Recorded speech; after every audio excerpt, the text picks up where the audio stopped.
This HOA president thought she could charge me $185 a month to drive on the road I built with my own hands, on land I own outright. She just declared war on the wrong retired union foreman. I'm Rex Donovan, 32 years of concrete and steel. After my wife Martha passed, I came to Pine Ridge Estates for quiet, got Bethany Ashworth instead. One morning, coffee cold, bacon burning, her certified letter lands. Monthly fee for my own driveway. My shop compressor fired up like a war drum. First smile I'd had in months. Next HOA meeting, I walked in with the county plat in one hand and something in my back pocket she never saw coming. 40 neighbors, one table, 7 minutes. When I sat down, Bethany wasn't smiling anymore. What would you have done? Drop a comment and tell me where you're watching from. Your HOA's got a Bethany too, and they might be about to meet their Rex. 3 years ago, Pine Ridge Estates looked like paradise to a widower who needed space to grieve. Martha and I always planned to find a place where I could restore motorcycles without neighbors complaining. Cancer took her in 6 months, so I found our dream alone. The corner lot was perfect, 2.3 acres, enough distance that neighbors could wave without forced conversation. Previous owner never developed the awkward corner where his property met the main road. Smart man. Me?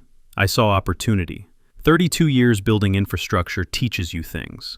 Emergency vehicles were taking dangerous detours because our entrance was barely cart width.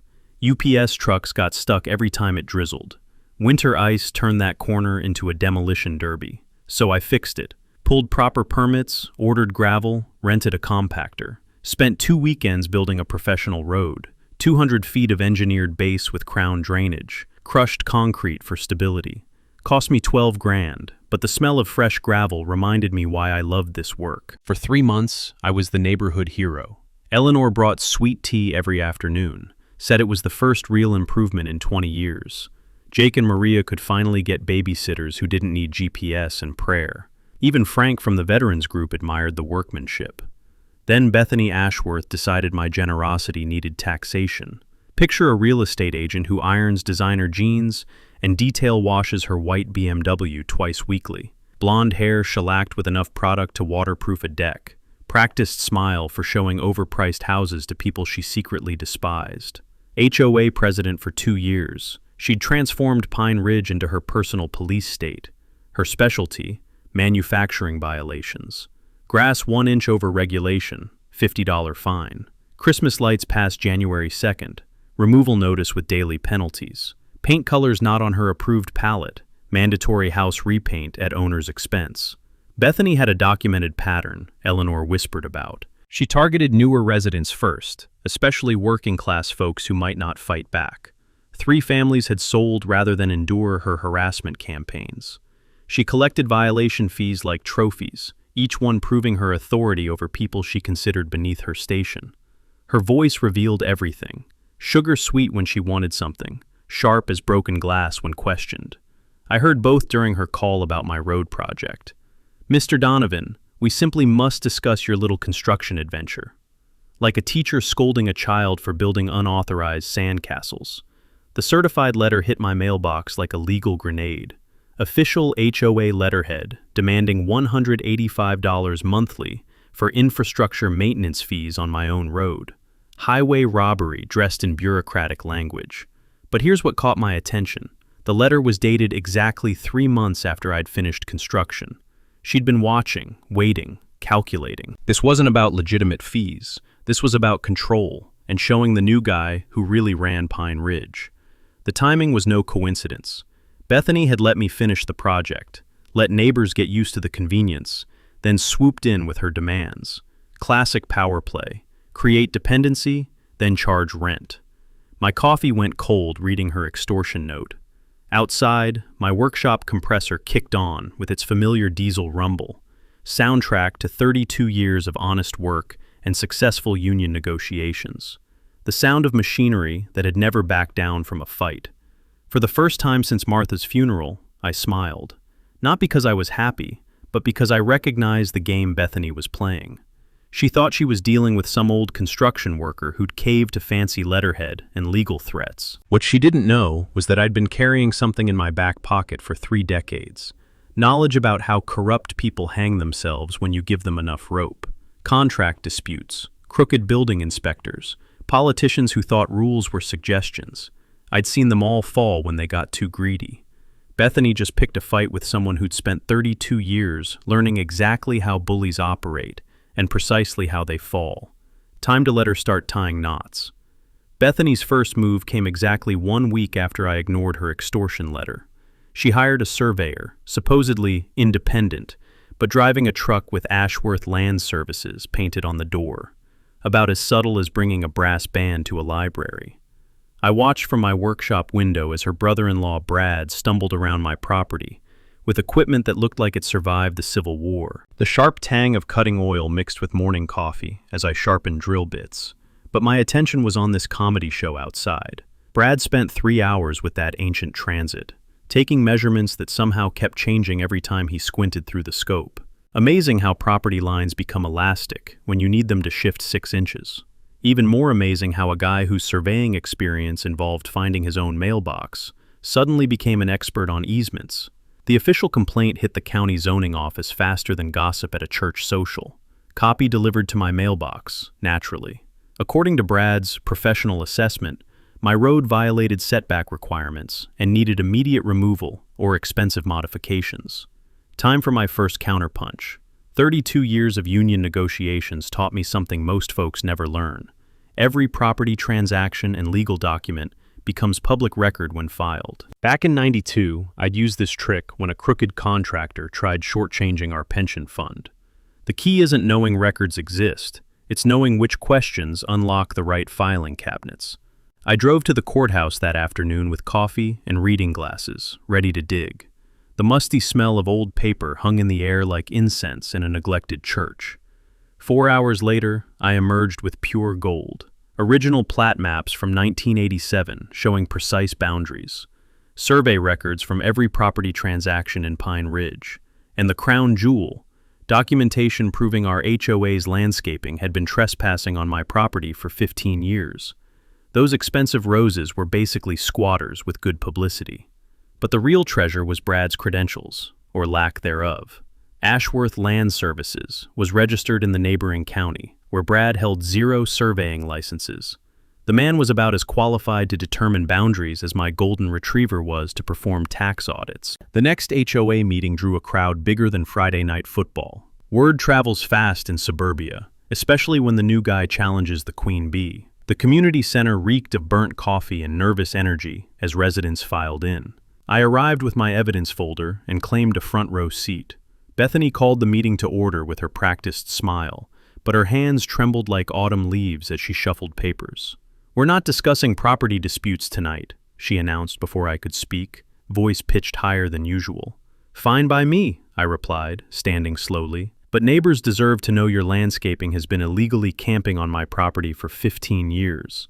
At current rental rates, that's about $200 daily in back rent."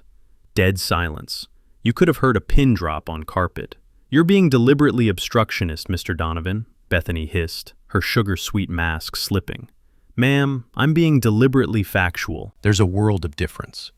Then I played my ace with Vegas dealer timing. Oh, and I filed a complaint with the state licensing board about unlicensed surveying in our neighborhood. Funny how family businesses overlook professional requirements when there's easy money involved. Color drained from Bethany's face like someone pulled a plug. Her confident smirk transformed into deer in headlights panic. She knew I'd connected every dot between her scheme and Brad's fraudulent work. "This meeting is immediately adjourned for emergency executive session," she squeaked, bolting like her hair was on fire. Residents erupted into animated discussions about other convenient surveys and violations throughout Pine Ridge. Eleanor caught my eye and delivered the smallest, most meaningful nod I'd received since Martha's funeral. Outside, Jake approached while Maria wrestled twins into car seats. "That public records thing, anyone can access that?" "Son, every government action leaves a paper trail longer than a freight train. The trick is having patience to follow it." Understanding dawned. "So when they violated us for our pool, might be worth checking if they followed proper procedures. Bullies rarely bother with paperwork." 3 days later, another certified letter arrived, practically vibrating with legal threats about harassment and community disruption. The language was angry, desperate, like a cornered animal showing teeth. I filed it in my expanding evidence collection and smiled. Bethany was making emotional decisions instead of strategic ones, letting panic drive her actions. In construction, when someone starts swinging wild haymakers, they're 3 seconds from hitting canvas. The sweet smell of sawdust from my afternoon project drifted through the workshop as I planned my next move. Bethany thought she was fighting some simple construction worker who'd cave under pressure. She was about to learn that simple and stupid are 2 completely different things. Bethany's revenge came swift and petty as a middle school cafeteria fight. 4 violation notices arrived in my mailbox within 1 week, each one more ridiculous than the last. My mailbox was apparently the wrong shade of black. My workshop was too visible from the street, and my ham radio antenna needed immediate removal, despite being installed 2 years ago without a peep of complaint. The smell of bacon grease still hung in my kitchen air when I opened the 4th notice. $50 daily fines for each violation, starting in 10 days. Do the math. That's $200 a day for existing on my own property. Even by HOA standards, this was impressively vindictive. But Bethany made one critical mistake in her violation blitz. She got sloppy with her selective enforcement, and sloppy leaves evidence. I spent the next Saturday morning walking Pine Ridge with my camera and notepad, documenting what any reasonable person would call a target-rich environment. Jenkins had the exact same wrong shade mailbox as mine. No violation notice. The Thompsons' workshop was twice as visible from the street. Pristine HOA record. Ham radio antennas sprouted from 3 other rooftops like metallic flowers, apparently all the correct shade of invisible. Most interesting was Bethany's own property. Her unpermitted deck addition sprawled across the backyard like a wooden cancer, clearly visible from the street behind her house. According to county records I'd already pulled, she'd built it without permits 18 months ago. Amazing how HOA presidents develop sudden blindness about their own property improvements. But I wasn't done collecting ammunition yet. Here's something most homeowners never think to do. File a Freedom of Information Act request with your local government. Every email, every complaint, every enforcement action your HOA takes gets documented somewhere, and that documentation is public property. Cost me $23 in copying fees to get every HOA enforcement record for the past 2 years. The patterns were more damning than I'd hoped. Bethany had issued 87 violation notices in 24 months, but only to specific demographic targets: newer residents, working-class families, anyone who'd questioned board decisions. Meanwhile, her inner circle of established homeowners could apparently paint their houses purple and park RVs on their lawns without consequence. The next HOA meeting was scheduled for Thursday. I prepared my presentation like a closing argument, complete with side-by-side photos and statistical analysis that would make a prosecutor weep with joy. But Wednesday afternoon brought an interesting visitor to my driveway. Craig Ashworth, Bethany's husband and local attorney, arrived in his BMW with the confident swagger of a man who'd never lost an argument to anyone shorter than a federal judge. The crunch of expensive shoes on my gravel announced his approach like a dinner bell for vultures. "Rex, isn't it? I think we should talk." "Your property, your choice," I replied, not looking up from the carburetor I was rebuilding on my workbench. "But if you're here about your wife's hobby of manufacturing violations, you might want to check those county permit records first." His confident smile flickered like a candle in wind. "I'm sure we can resolve this misunderstanding without involving lawyers or county officials. Perhaps some accommodation could be reached." The sweet smell of carburetor cleaner mixed with the tension in my garage. This was the moment I'd been waiting for, when the bully's husband showed up to negotiate surrender disguised as compromise. "Accommodation," I repeated, finally looking up from my work. "Like accommodating 15 years of illegal landscaping on my property? Or accommodating unlicensed surveying? Or maybe accommodating selective enforcement that would make a Jim Crow sheriff proud?" Craig's face shifted through several shades of uncomfortable. "Those are serious allegations, Rex. I hope you understand the legal implications of making unsubstantiated claims." "I understand the legal implications of documented evidence, counselor. question is whether you understand the professional implications of conflict of interest violations for practicing attorneys. That's when I mentioned the development project. Interesting coincidence how your road access issues started appearing right after the city planning department received applications for the Pine Ridge expansion project. Even more interesting, how those applications list you as lead counsel for the development group. Craig went dead silent, except for the sound of expensive leather shoes shifting on concrete. He knew I'd found the smoking gun.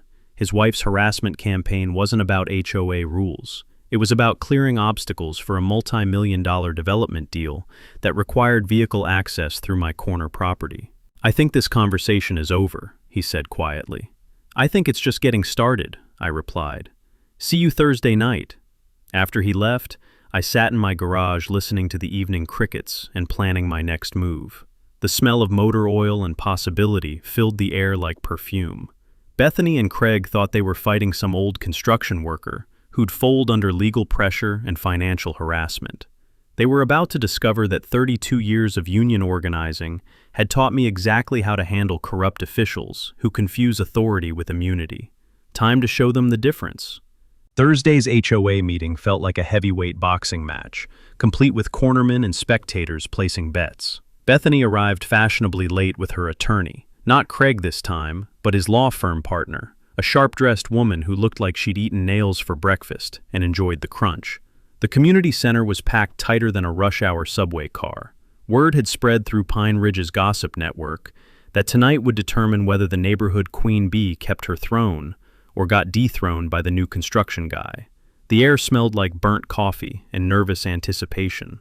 I'd spent Tuesday and Wednesday preparing my presentation, like a prosecutor building a murder case. 3-ring binder with tabbed sections, color-coded photos showing identical violations throughout the neighborhood, and a statistical breakdown that would make a college mathematics professor weep with admiration. But my real ace was the timeline showing Craig's development applications, coinciding perfectly with my harassment campaign. "Before we begin tonight's agenda," Bethany announced, her voice carrying the artificial sweetness of diet soda, "I want to address the recent harassment our board has endured from certain residents who refuse to respect community standards and established procedures." Her attorney, Miranda Steele, according to the business card she'd handed out like Halloween candy, stood up with a manila envelope thick enough to stop small-caliber bullets. "Mrs. Ashworth has been subjected to stalking behavior, frivolous government complaints, and deliberate attempts to undermine her authority as your elected representative." The envelope contained a cease and desist letter demanding I stop my pattern of harassment or face both civil and criminal consequences. According to their legal theory, filing Freedom of Information requests constituted stalking. Photographing publicly visible property violations amounted to surveillance, and questioning board decisions qualified as defamation. Furthermore, Miranda continued, her voice sharp enough to cut glass, Mr. Donovan's obsessive behavior represents a clear and present danger to community harmony and property values. That's when I stood up with my own folder and the confidence of a man holding 4 aces in a poker game. "I'd like to address those accusations with documented evidence," I said calmly, connecting my laptop to the community center's projector system. The first slide showed a map of Pine Ridge with violation notices color-coded by date and location. In 24 months, Mrs. Ashworth issued 87 violations. Interesting pattern emerges when you analyze the demographics. Click. Next slide showed violation recipients, newer residents, working-class families, anyone who'd questioned board decisions. Meanwhile, established homeowners in her inner circle received 0 violations, despite identical infractions. The room got quieter than a library during final exams. But here's where it gets really interesting. Click. Timeline showing Craig's development applications dated 2 weeks after I moved in, 6 months before my road construction began. Turns out this harassment campaign wasn't about HOA rules. It was about clearing obstacles for a $12 million development project requiring vehicle access through my corner property. Gasps echoed through the packed room like popcorn in a microwave. Bethany's face went through more color changes than a mood ring in a tornado. "Mr. Donovan is making wild accusations," Miranda interrupted, but her voice lacked its earlier conviction. "These conspiracy theories are documented in public records, I finished, clicking to the next slide showing Craig's conflict of interest forms. Completely blank, despite his financial stake in the development project. Professional responsibility rules require attorneys to disclose conflicts of interest. Failure to do so constitutes grounds for disciplinary action. That's when Rosa Martinez, the board treasurer, did something nobody expected. She stood up, hands shaking like autumn leaves, and pulled out a manila folder of her own. "I need to say something," Rosa announced, her voice barely above a whisper, but carrying clearly in the dead silent room. "Rex is right about the financial irregularities. I've been keeping duplicate records because something felt wrong." The bombshell she dropped was bigger than anything I'd prepared. Bethany had been diverting HOA funds to pay Craig's law firm for legal services, never authorized by board votes. Shortly $7,000 over 18 months, with forged authorization signatures on checks Rosa had never signed. "She told me the board had approved emergency legal expenses," Rosa continued, tears streaming down her cheeks. "But I never signed those authorizations. She forged my signature." The room erupted like a volcano. Residents jumped to their feet, demanding answers. Bethany looked like a cornered animal, her carefully constructed authority crumbling faster than a sandcastle in a hurricane. Miranda was frantically whispering in her client's ear, probably explaining the difference between civil liability and criminal fraud. "This meeting is over," Bethany shrieked, but nobody was listening anymore. The crowd had turned, and once a mob smells blood in the water, there's no putting the shark back in the cage. Eleanor Hutchins, all 82 years of righteous fury, stood up and pointed a gnarled finger at Bethany like she was casting a spell. "You've been stealing from this community for months, and we're supposed to sit here quietly while you threaten the one person brave enough to expose your corruption." Even board members were abandoning ship. 2 resigned on the spot rather than face potential liability for Bethany's criminal activity. The 3rd demanded an immediate vote of no confidence. Outside in the parking lot afterward, neighbors approached me with handshakes and thanks. Jake mentioned calling the district attorney's office. Maria was already posting meeting highlights on social media. The smell of victory mixed with evening air felt better than any paycheck I'd ever earned. But this was just the beginning. Bethany still held the presidency, and cornered animals are the most dangerous kind. I had 47,000 reasons to believe she'd escalate this fight rather than surrender gracefully. Time to prepare for her most desperate moves yet. Rosa Martinez showed up at my workshop Friday morning, looking like she'd aged 10 years overnight.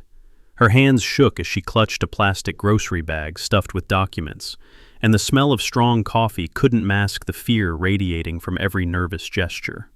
"I couldn't sleep," she whispered, glancing around like she expected FBI agents to emerge from behind my tool cabinets. "I keep thinking about what she'll do when she finds out I talked."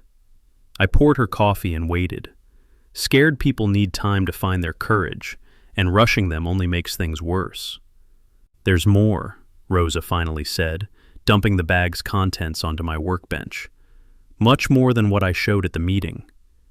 The documents told a story more twisted than a pretzel factory. Complete HOA financial records going back 3 years. Bank statements showing unauthorized transfers. Check copies with forged signatures that wouldn't fool a kindergarten teacher. And buried in the pile, a contract that changed everything. The smoking gun was disguised as routine legal paperwork. Hidden among invoices from Craig's law firm, one bill stood out like a neon sign.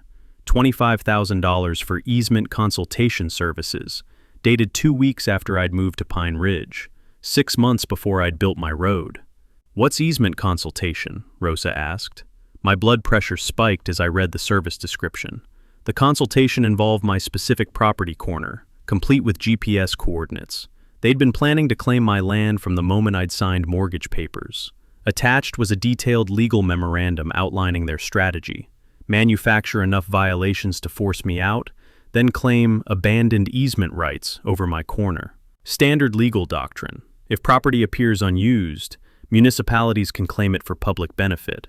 Craig's memo was masterful legal scheming. Once they controlled my corner, the development project could proceed with guaranteed vehicle access. The city wouldn't approve alternative routes due to wetland restrictions.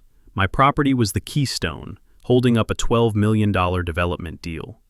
"They never intended to let me keep that road," I muttered, pieces falling into place. This whole thing was a land grab disguised as HOA enforcement. Rosa nodded miserably. Gets worse. Look at this. She handed me another document that made my coffee taste like battery acid. A purchase agreement between Craig's development company and our HOA, dated 8 months ago. The HOA would sell my corner to the development company for $50,000 once they'd acquired it through violation enforcement. Bethany's signature was on every page, along with 2 other board members. Rosa's signature was notably absent, explaining why they'd been forging her authorization on financial documents. "How long have you known?" I asked gently. "Suspected for months. Couldn't prove anything until yesterday. After the meeting, I went home and really looked through everything." Tears flowed down her cheeks. "I feel so stupid. I thought I was just signing routine paperwork." The full scope was breathtaking.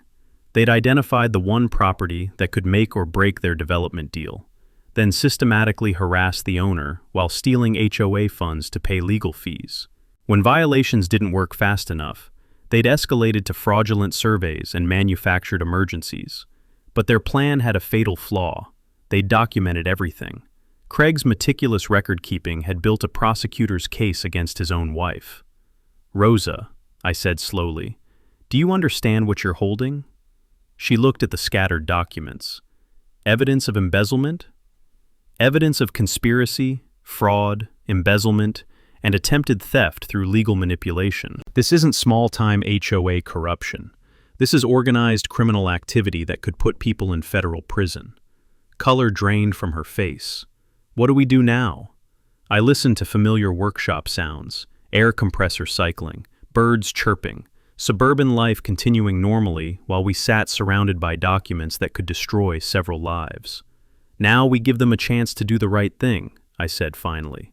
"Sometimes people make better decisions when they understand full consequences." But looking at those documents spread like crime scene evidence, I knew Bethany and Craig were too deep to back down voluntarily. They doubled down on every bad decision so far. The sweet smell of sawdust mixed with bitter justice deferred. I had enough evidence to end this permanently, but ending it right required patience, strategy, and perfect timing. Bethany thought she was fighting for neighborhood control. She was actually fighting for her freedom, and didn't even know it yet. Saturday morning found me at Eleanor's kitchen table, the smell of fresh cinnamon rolls mixing with the gravity of our situation. I'd called an emergency meeting with my inner circle, Eleanor, Rosa, Jake, and Maria, to plan our response to what looked like organized crime disguised as HOA governance. 40 years I've lived here, Eleanor said, stirring sugar with hands steadier than mine, despite being 20 years older. Seen embezzling board presidents, but conspiracy to steal property? That's mob-level thinking. Rosa spread financial documents across Eleanor's table like we were planning D-Day. The evidence was overwhelming, but having a smoking gun and knowing when to pull the trigger were different skills entirely. "We could march this to the police," Maria suggested, bouncing baby Tommy while scanning bank statements. Rosa's testimony plus these documents would get arrests before lunch. Arrests, maybe. Convictions, that's harder. The coffee was strong enough to wake the dead. Rushing into court with half-prepared evidence is like bringing a knife to a gunfight. Better to build an airtight case that expensive lawyers can't destroy. Here's something most folks never learn about fighting corruption. Criminal cases need proof beyond reasonable doubt, but civil lawsuits only require preponderance of evidence. Smart strategy means building both simultaneously, using each to strengthen the other. Jake fired up his laptop, typing notes faster than a court reporter. Coordinated assault? Criminal charges and civil lawsuit? Three-pronged attack, I corrected, accepting Eleanor's warm cinnamon roll. Criminal prosecution for embezzlement, civil lawsuit for damages, professional discipline for their licenses. Hit from every direction so they can't focus their defense. The strategy we developed over 2 hours would have impressed Pentagon planners. Eleanor volunteered for neighborhood coordination, using 4 decades of community relationships to ensure every resident understood what had happened. Her credibility with older homeowners was pure gold. Rosa agreed to full cooperation with authorities, trading testimony for immunity. Her insider knowledge would be crucial for prosecutors following the money trail. Plus, her genuine horror at discovering the fraud would play well with any jury. But Jake dropped an unexpected complication into our planning. What if Bethany destroys evidence before we act? She's got to know Rosa might talk after last night's meeting. Wouldn't she start shredding documents right now? The room went quiet, except for Eleanor's grandfather clock ticking. He was absolutely right. We were assuming Bethany would sit passively while we built our case. Actually, Rosa said slowly, she can't destroy financial records without my signature on bank authorizations, and I'm definitely not signing anything else for her. Eleanor's eyes lit up with mischievous gleam. But she doesn't know Rosa's already copied everything, does she? Not unless she's psychic, I replied, seeing the beautiful trap we could set. Rosa keeps attending meetings like nothing's changed. Meanwhile, we document every cover-up attempt. The afternoon became a coordination symphony. Frank Morrison provided contacts at the DA's office, specializing in white-collar crime. Sarah Payton confirmed her newspaper would protect us from retaliation while publishing our evidence. Most importantly, I called Union Brothers, who dealt with pension fund corruption. Their FBI experience would be invaluable for presenting evidence in prosecutor-friendly formats. Maria suggested something unexpected. What if we turn this into community healing instead of just revenge? Use recovered money for something benefiting everyone. The idea hit like lightning. A scholarship fund. Use embezzled money to send local kids to trade schools. Turn Bethany's greed into something helping working families. Eleanor clapped like she was applauding a good sermon. That's justice with purpose. Show people that fighting corruption isn't personal revenge. It's protecting what matters to everyone. By Sunday, our battle plan was complete. 10 days to finish evidence gathering and coordinate with authorities. Bethany would get one final chance to resign gracefully before we unleashed legal hell. But then, Rosa called with urgent news that changed everything. She's calling an emergency board meeting for tomorrow night, Rosa whispered into her phone like she was afraid of being overheard. Agenda says, personnel matters and financial restructuring. I think she knows I talked. The sweet smell of Sunday pot roast couldn't mask the bitter taste of accelerated timeline. Bethany was moving faster than we'd anticipated, probably trying to consolidate power before we could act. Change of plans, I told the group during our emergency conference call. We go public tomorrow night at her meeting. No more waiting for perfect conditions. Eleanor's voice carried steel determination. Good. I'm tired of watching that woman destroy our neighborhood. Time to end this. Jake volunteered to bring his laptop for presentation purposes. Maria promised to recruit every parent she knew. Rosa agreed to present evidence publicly despite her obvious terror. Everything was positioned. Evidence documented, allies recruited, media coverage arranged, authorities briefed. Bethany thought she was dealing with some old construction worker who'd gotten lucky finding paperwork. She was about to discover she'd declared war on a neighborhood coalition that understood something crucial. Sometimes, ordinary citizens must do extraordinary work, holding corrupt officials accountable. The final battle was tomorrow night. Monday morning brought chaos wrapped in legal letterhead. My mailbox overflowed with certified letters, restraining order applications, harassment allegations, even a complaint claiming I operated an unlicensed surveying business from my garage. Bethany was throwing everything at the wall, desperation driving her to increasingly ridiculous accusations. The restraining order petition was creative fiction. According to her sworn statement, I'd been stalking her property, taking threatening photographs and conducting surveillance activities that made her fear for safety. The attached evidence included photos of me walking my own neighborhood and sitting in my truck during public meetings. But the masterpiece was her claim that my workshop activities constituted weapons manufacturing, because she'd allegedly seen me loading suspicious metallic objects into my vehicle. Those objects were exhaust pipes for my neighbor's Camaro, but Bethany's imagination transformed automotive restoration into domestic terrorism. Her nuclear option came Tuesday afternoon, a wellness check request. Bethany had called County Mental Health Services claiming I was exhibiting erratic behavior consistent with PTSD episodes and might be dangerous to myself or others. She specifically mentioned my military service and widowhood as evidence of instability. The two deputies who showed up were professional and apologetic, clearly recognizing a waste-of-time call. Officer Rodriguez knew me from the American Legion, and his partner had worked construction before joining law enforcement.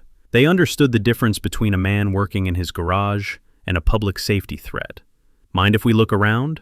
Rodriguez asked diplomatically. "Just need to document everything's normal so we can close this properly." My workshop tour lasted 7 minutes. They saw standard automotive tools, woodworking equipment, and half-finished furniture projects. The suspicious metallic objects were obviously exhaust components, and the weapons manufacturing evidence was a drill press and bandsaw any hobbyist would recognize. "Ma'am called this suspicious activity," Rodriguez explained while his partner took documentation photos. "But unless you're building missiles in here, I think we can call this false alarm." The irony was delicious. Bethany's harassment complaints were creating official records of her making false reports, exactly what prosecutors love when building credibility cases against defendants claiming victim status. Wednesday brought escalation that crossed lines I hadn't expected. I returned from grocery shopping to find my driveway blocked by a county vehicle and workers examining my road with measuring equipment. The smell of diesel exhaust, mixed with fresh asphalt from nearby construction, created an oddly nostalgic atmosphere. "What's the situation?" I asked, recognizing the crew chief from past municipal projects. "Got a complaint about unpermitted road construction, potential code violations?" he replied, consulting his clipboard reluctantly. "Somebody reported this access route was built without proper inspections and might be structurally unsafe."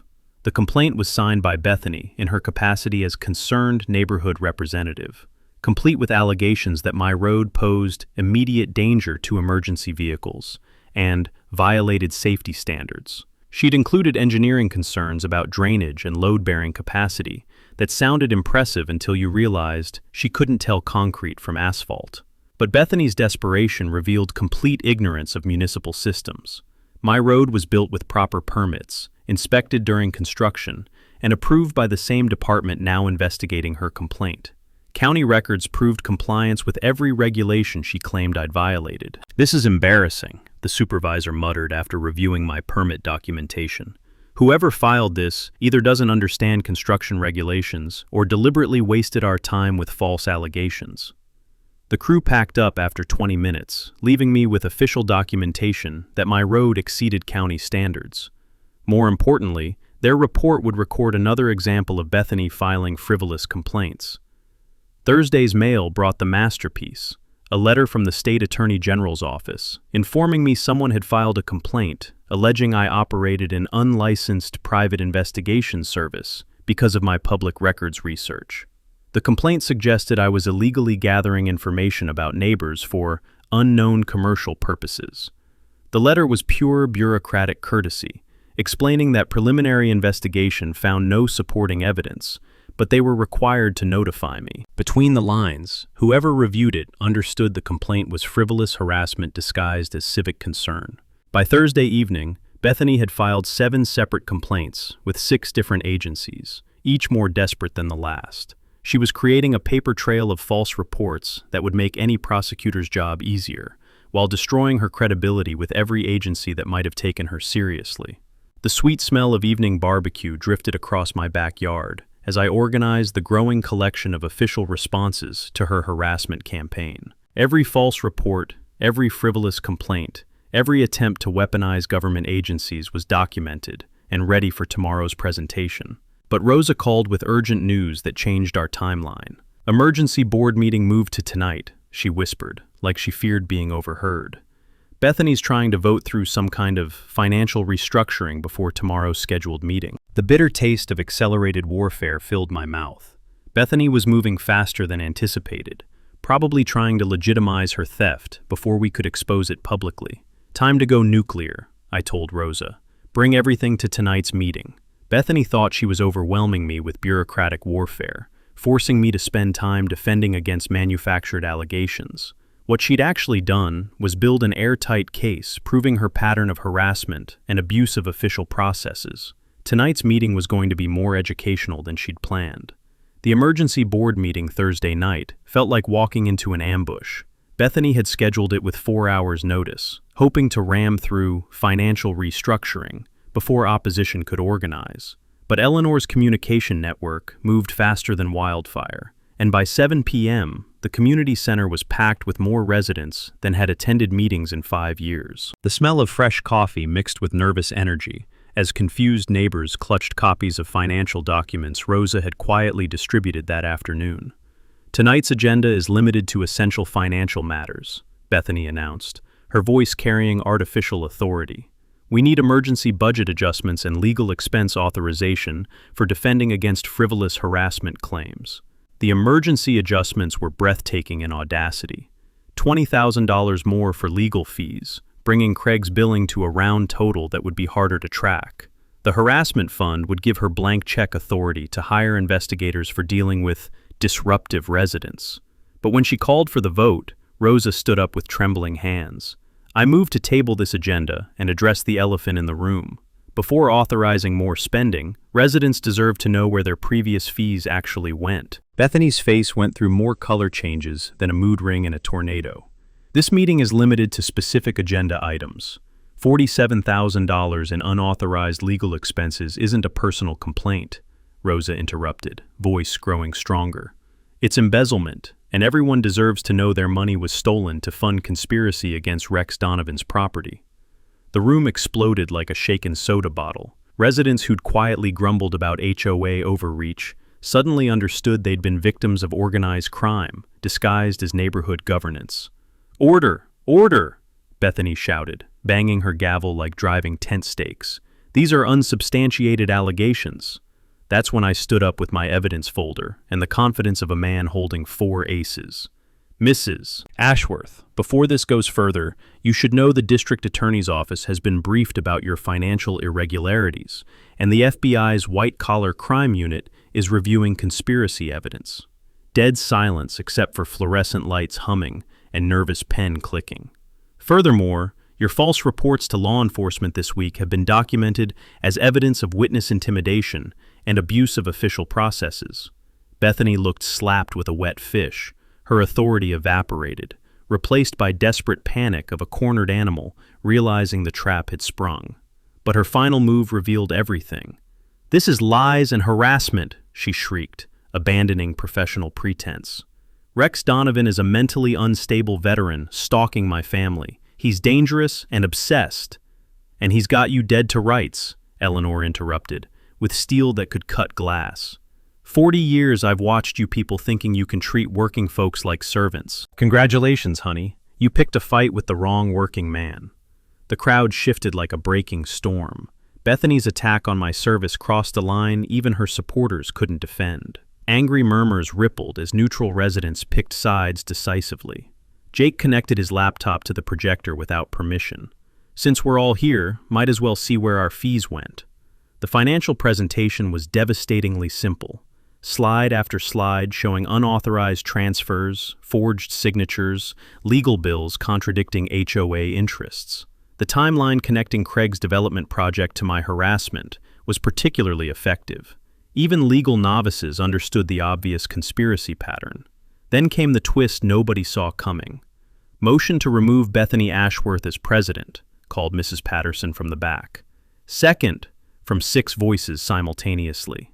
But before the vote, Craig burst through the back doors like the building was burning. He whispered frantically in Bethany's ear, his face white as fresh concrete. "The vote's postponed," Bethany announced shakily. "Emergency executive session called due to new developments." That's when I realized what had happened. While we'd been focused on tonight's meeting, authorities had been busy elsewhere. Craig's panicked arrival could only mean one thing. Search warrants had been executed, accounts frozen, or arrests were imminent. "All in favor of removing Bethany Ashworth?" Eleanor called out, ignoring the postponement. A forest of hands shot up. The vote wasn't close. Overwhelming community consensus stripped away Bethany's authority as completely as if she'd never held it. But the real revelation came when Craig grabbed Bethany's arm and both bolted for the exit without another word. They abandoned defense, explanations, attempts to maintain innocence. When corrupt people run instead of fight, it means evidence is too strong to overcome. Outside afterward, neighbors approached with handshakes that felt better than paychecks. The sweet smell of victory mixed with evening air and promises of better days. But Rosa approached with news that changed everything again. "They froze the HOA accounts this afternoon," she whispered. "Federal investigators seized all financial records from the bank. Craig found out during dinner. That's why he ran in here like his pants were on fire. The evening suddenly felt much more complete. Justice wasn't just coming. It had already arrived, moving through official channels while we'd been focused on community theater. Bethany's war was over. The cleanup could finally begin. The following Monday brought vindication wrapped in federal paperwork and served with a side of poetic justice. The community center hadn't seen crowds like this since the fire department's pancake breakfast fundraiser, except tonight's gathering promised considerably more drama than maple syrup and sausage links. 3 news crews had set up cameras by 6 p.m., drawn by Sarah Payton's reporting about HOA corruption that had spiraled into federal investigation territory. The smell of fresh coffee, mixed with the electric anticipation of a community finally getting its day in court, even if that court happened to be the Pine Ridge Community Center with folding chairs and fluorescent lighting. I arrived early with my evidence folders, but the real star of tonight's show was sitting in an unmarked sedan in the parking lot.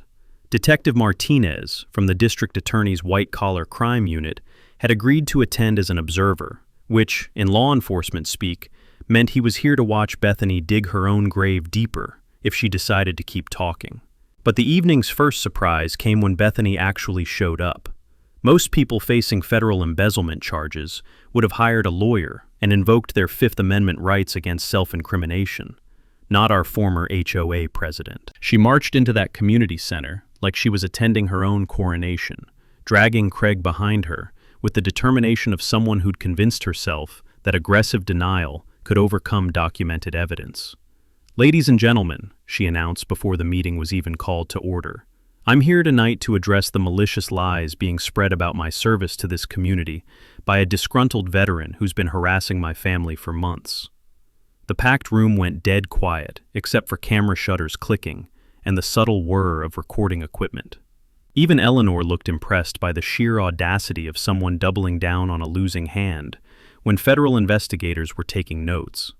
Rex Donovan has orchestrated a campaign of defamation designed to undermine legitimate HOA governance, Bethany continued, her voice carrying the artificial confidence of someone who'd practiced this speech in front of a bathroom mirror. His so-called evidence consists of fabricated documents and conspiracy theories designed to hide his own illegal activities.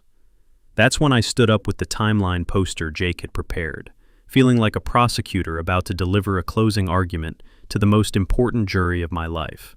"Mrs. Ashworth, since you've chosen to address these allegations publicly, would you care to explain why your husband's law firm received $25,000 for easement consultation on my property 2 weeks after I moved to Pine Ridge?" The question hung in the air like smoke from a grease fire.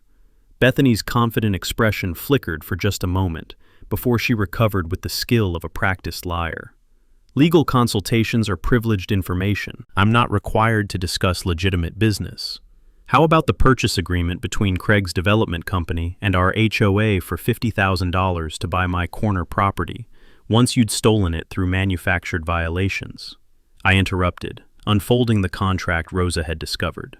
"Would you care to explain how that serves legitimate HOA interests?" The room erupted in angry murmurs as residents realized the full scope of the conspiracy. Bethany's face went through several shades of pale before settling on a sickly green that matched her obviously expensive blouse. But her response revealed just how completely she'd lost touch with reality. That property acquisition was intended to benefit the entire community through increased tax revenue and property values, she announced with the straight-faced delivery of someone who actually believed her own lies.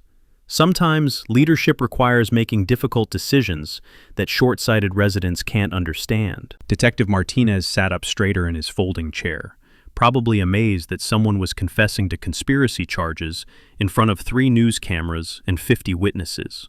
In law enforcement, they call this a gift from God or Christmas morning, depending on their religious preferences. "So you admit to conspiring with your husband's development company to steal my property for financial gain?" I asked, wanting to make sure the confession was crystal clear for anyone who might be recording. "I admit to nothing illegal," Bethany snapped, finally realizing she'd walked into a verbal trap.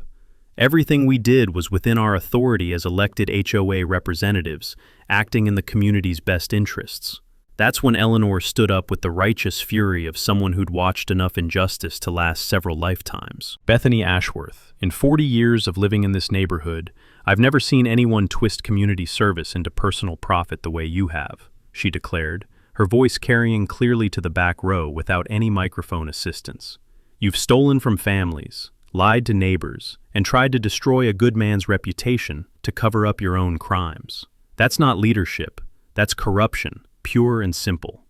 The standing ovation that followed Eleanor's speech lasted nearly 2 minutes and included several of the news camera operators. When it finally died down, Detective Martinez approached the microphone with the deliberate pace of someone who'd been waiting all evening for this moment. Ladies and gentlemen, I'm Detective Martinez with the District Attorney's Office. Based on statements made here tonight and evidence gathered during our ongoing investigation, I'm placing Bethany and Craig Ashworth under arrest for conspiracy to commit fraud, embezzlement of community funds, and filing false reports with law enforcement agencies. The handcuffs clicking into place sounded like the most beautiful music Pine Ridge Estates had heard in years. 6 months later, Pine Ridge Estates looked like a completely different neighborhood, and not just because we'd removed the pretentious entrance sign that had cost $3,000 nobody voted for. Bethany pleaded guilty to embezzlement and conspiracy charges, receiving 18 months probation and full restitution orders. Craig lost his law license when the state bar decided that using your wife's HOA presidency to steal property constituted conduct prejudicial to justice. Their house sold within a month, complete with for sale signs mysteriously decorated with "Sold to highest bidder" stickers by unknown community pranksters. The recovery of $52,000 in stolen funds created an opportunity that would have made Martha smile. I moved that we establish the Pine Ridge Educational Scholarship Fund, I announced at our first meeting under transparent governance. Every penny of recovered money goes toward helping local kids attend trade schools or vocational training. The motion passed unanimously. Our new board consisted of people who lived in the real world instead of fantasy kingdoms built on stolen money. Eleanor became president by acclamation, bringing 4 decades of community knowledge and management emphasizing transparency over intimidation.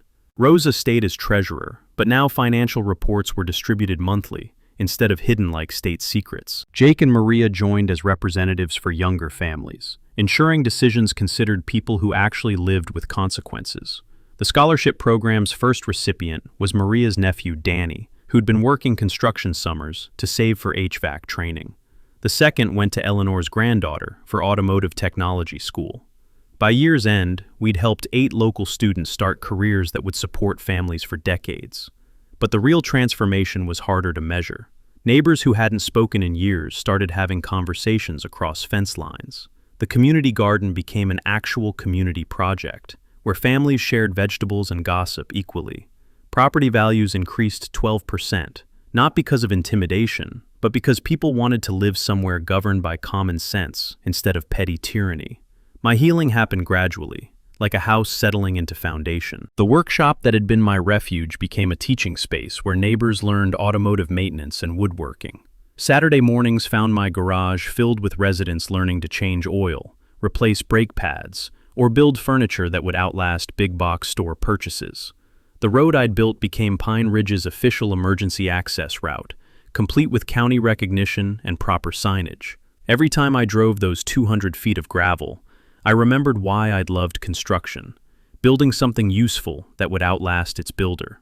Frank Morrison started monthly Coffee with a Retired Judge sessions, where residents learned legal rights as homeowners and citizens. His municipal corruption stories made our situation look amateur, but his documentation advice had applications beyond HOA disputes. Ripple effects spread beyond neighborhood boundaries. 3 other HOAs requested help reviewing financial procedures after reading about our reforms. The state legislature introduced a bill requiring annual independent audits for associations managing over $50,000, inspired by our case study in corruption thriving in darkness. 1 year after Bethany's arrest, we held the first annual Pine Ridge Community Day on my corner property. Food trucks lined the access road I'd built. Children played on gravel that started this adventure, and neighbors shared stories about ordinary citizens standing up to extraordinary corruption. During my brief speech, working people don't need long lectures about lessons they understand.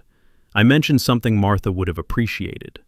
Fighting corruption isn't about revenge, I told the crowd. It's about building communities where honesty gets rewarded instead of punished, where neighbors look out for each other instead of profiting from misfortune. The smell of barbecue smoke and children's laughter filled an afternoon, proving that when good people organize around shared values, they can overcome institutional corruption or personal greed. As the sun set, I received the best compliment anyone could give a construction worker. A young father approached with his toddler daughter, who'd spent the afternoon riding her tricycle on my smooth gravel. "She calls this Rex's Road," he said, smiling. "Every time we drive over it, she waves and says, 'Thank you, Mr. Rex, for building our road.'" Standing in golden evening light, surrounded by neighbors who'd become friends, I finally understood Martha's hospital words about legacy being measured not in years lived, but lives touched. Next week, I'm helping the VFW build a memorial garden for families who've lost loved ones to cancer. Some roads lead to justice, others lead to healing. The best ones lead to both. Got your own HOA nightmare? Drop it in the comments. Your experiences help others realize they're not alone dealing with petty tyrants who mistake authority for immunity. If this story showed you that ordinary people can fight corruption and win, hit subscribe. Every week, I bring real stories about underdogs who refuse to let the system crush them, because democracy works best when citizens remember they're more powerful than those trying to rule them.